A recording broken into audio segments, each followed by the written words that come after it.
Alam nyo guys, may share lang ako sa inyo kasi kakapanood ko sa YouTube about agriculture.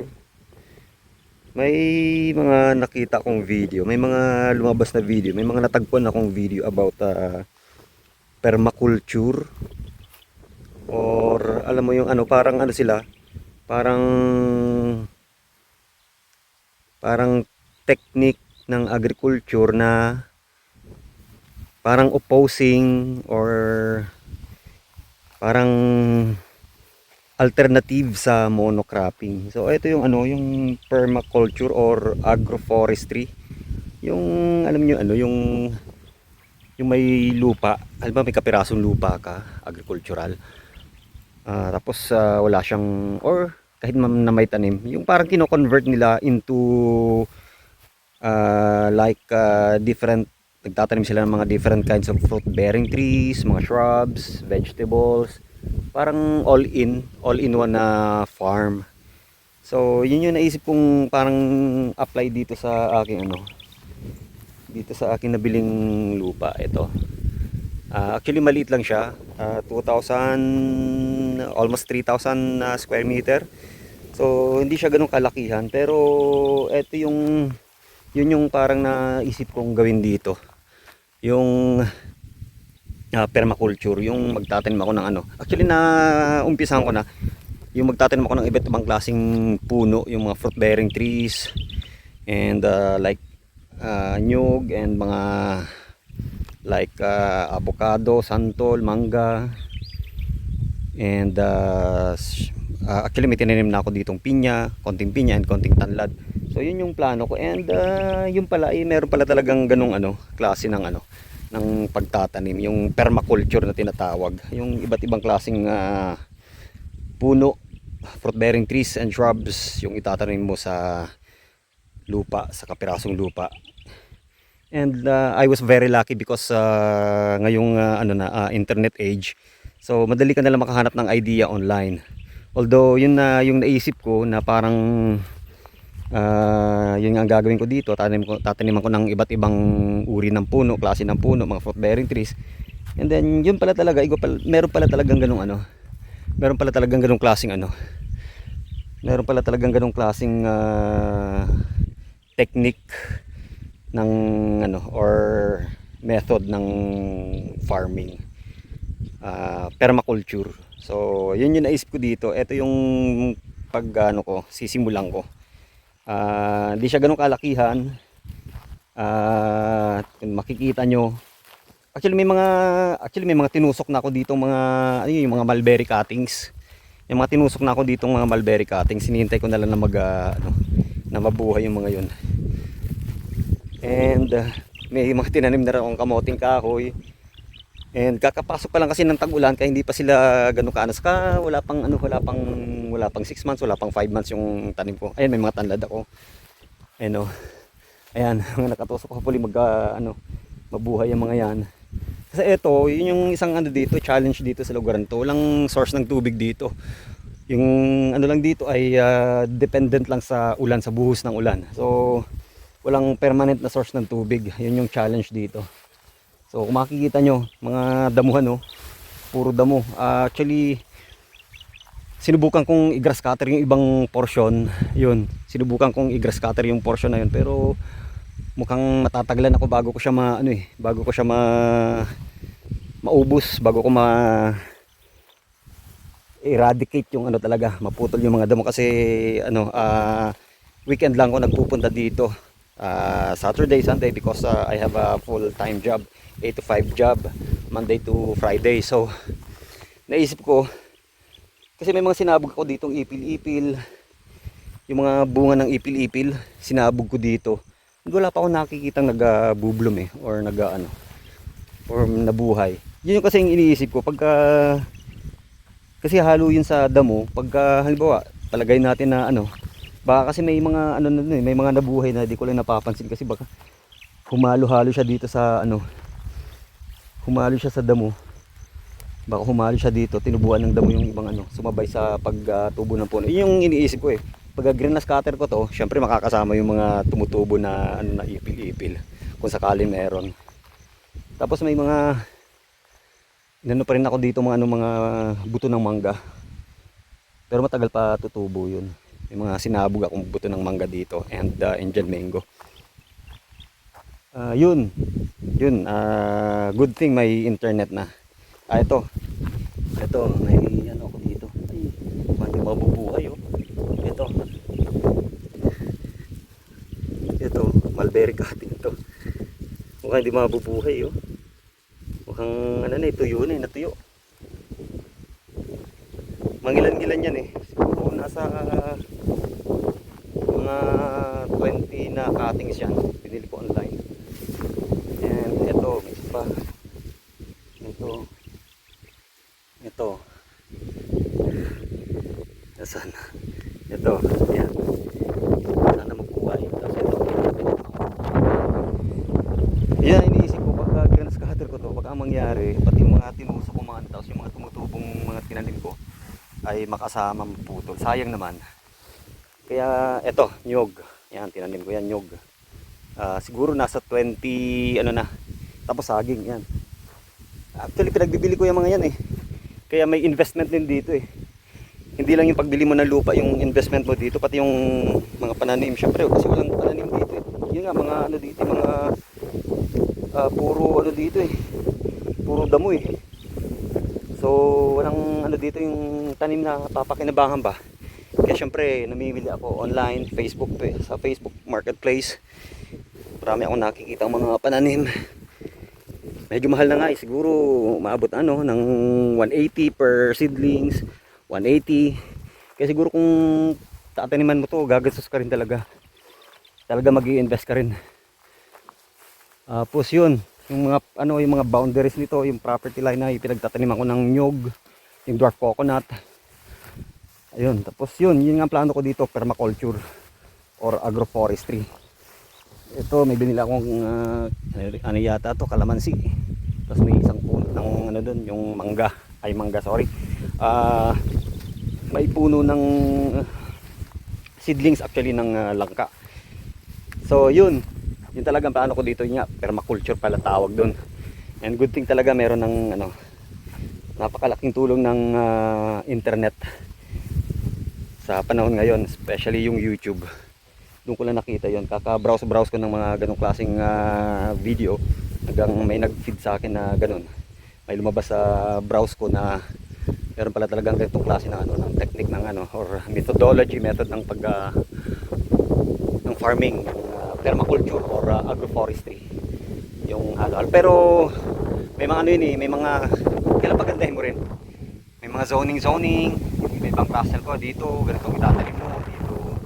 Pero ako kasi hinihintay ko na munang tumubo yung mga ano, yung ibang tinanim ko dito. Tapos bibili din ako ng ibang pananim. Yung tinatanim ko na syempre linya-linya, tulad ng nyog na ginawa ko. Linya sila. Siguro mga 9 meters, 8 meters yung pagitan. Tapos yun, may saging okay lang, random. Wala problema. Tapos yun nga,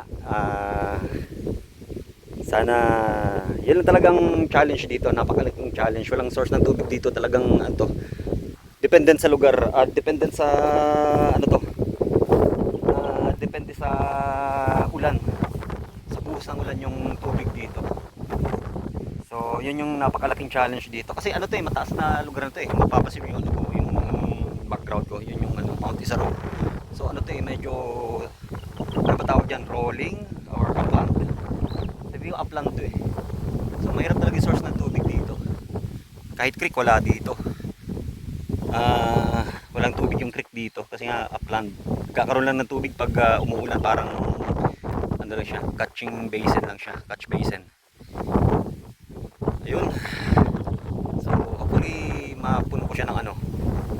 Kasi yung ano ko, yung ano ko dito, yung parang vision ko dito, at least unang-una, habang tag-ulan, habang umuulan-ulan ay tataniman ko to ng tataniman para dumating man yung tag-init next year, yung summer, syempre tag-initan naman, ilang buwan na naman yun, syempre wala na namang source ng tubig dito. At least bago dumating yung summer, ay medyo malakas na yung mga pananim, yung mga nakatanim dito medyo malakas na, kaya na nilang labanan yung yung init or kahit walang tubig, kaya nilang mag-hold ng tubig kahit walang ulan or kahit paminsan-minsan lang yung ulan, kasi darating na naman yung summer next year. Alam mo naman dito sa Pilipinas, alam nyo naman dito sa Pilipinas, di ba? 3 months, 4 months na summer. As in, tulad nung nakarang taon, ay this year, talagang grabe yung yung summer. Sobrang napakainit, El Nino. So, yung lupa dito talaga nagbibitak-bitak kasi wala talagang tubig eh. So, yun yung isang challenge dito, napakalaking challenge. And yun, saka ang pinipili kong yun ang mga pinipili kong mga pananim ay yung mga drought resistant talaga. Nagsisearch ako, research, nagtatanong-tanong, hindi ako expert. Hindi rin related sa agriculture yung yung trabaho ko. Kaya ginagawa ko research online, YouTube, Google, and then sa mga forum, sa mga nagbebenta ng seedlings, pinagtatanungan ko kung ano yung mas magandang itanim sa yung mga drought resistant, yung mga actually yung mga hindi alagain. Yung parang kahit itanim mo tapos iwanan mo na at tapos nabubuhay pa rin, yung hindi mo kailangang biligan masyado, yung talagang asa lang sa yung talagang asa lang sa buhos ng ulan. Yun lang talaga yung itatanim ko dito kasi yung ko kasi yung lugar ko ay malayo dito, actually siguro mga 20 kilometers pa from here. So hindi sa akin practical na balik-balikan ko dito para lang diligan yung mga tinanim ko. Saka yun nga, wala talaga source ng tubig dito, asa lang talaga sa ulan. So hindi practical na diligan ko siya everyday, kasi kung everyday yung biyahe ko, talagang hindi practical yung gagawin ko araw-araw kung sakali. Kaya yun ang naisip kong gawin, ang itatanim ko dito ay yung mga drought resistant na mga na mga pananim tulad ng saging. Yun, drought resistant yata. Sa mga nakakaalam kung anong magandang itanim sa tulad ng ganitong lugar, yung hindi masyadong, yung walang tubig, yung asa lang sa ulan, paki-comment naman, pakibigyan nyo ako ng idea kung anong magandang itanim sa ganitong klaseng lugar, yung walang tubig, as in asa lang sa ulan, rain dependent lang na lugar, na farm. Tapos yun, may tinanim ako dito. Actually yung tinanim ko nga dito, lansones daw yan, may tinanim ako dito. Actually ginawa ko, nilagay ko siya dito sa gitna ng kumpol ng ng damo para kahit sobrang lakas ng sikat ng araw, at least may siya, may protection siya, may cover. Ayun, may cover siya, hindi siya direktang tatamaan ng sikat ng araw. Kahit ang mangyayari, mag-aagawan sila sa nutrient ng lupa, ay for me ay tingin ko mas advantage kung mas nalililiman siya, kasi maliit pa lang yan eh, seedling pa lang yan eh, so hindi pa siya ganun ka lakas pagdating sa paglaban sa sikat ng araw. Kaya yan ang ginawa ko, sana tama yan. Yan nakapagitna dyan sa kumpul ng damo.